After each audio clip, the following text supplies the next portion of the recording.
Fundação é instância designada para o governo para pôr no financiamento de estudo, tanto para estudantes que estudam na Curaçao, na Holanda e na região. Nós existimos já para 30 anos, que nós temos uma boa experiência aqui com nós, aqui com nós bezig e nós damos serviço grátis e de qualidade.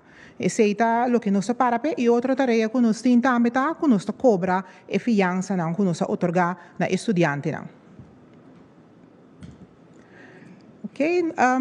Aqui nós temos slogan para nossa temporada de aplicar. Sempre nós temos slogan durante que nós está para a escola para animar estudantes e alunos para aplicar via nós. E aqui nosso slogan está clapado.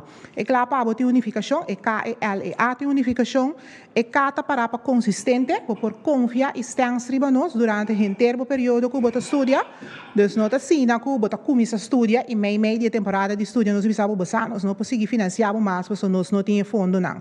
Estudante por estar e está consistente com nós por seguir durante o processo e nós atrapa estudante logra seu diploma, porque é um benefício para estudante e para nós como SSA, porque se ele logra seu diploma, ele tem trabalho e tem garantia, nós temos garantia que ele pode pagar nos back, para nós porque dar esse uso de fundo não para seguir financiar outro grupo de estudantes não.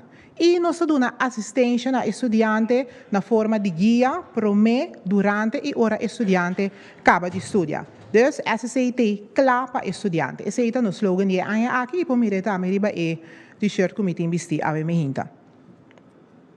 Ok, o seguinte maneira agora anunciar nossa temporada para a petição via de SCT abrir acaba for o 1º de outubro, nossa temporada para aplicar a abrir e para fazer isso aqui completamente digital, que meu nome é Bini, seca nossa oficina para entregar formulário, etc.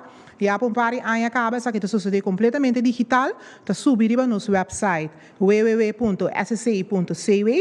Dan klik riba aanvraag studiefinanciering e dan o sistema mesmo instruído que o turbo tem que llena, que o turbo tem que pôr junto com a petição e completamente digital, bota acaba de completar a petição. Estudante não que tem pensado em estudar na Holanda ou na região por aplicar até 5 de janeiro de 2023. E esse não que quer estudar aqui na Curaçao tem até 31 de março de 2023 para por aplicar.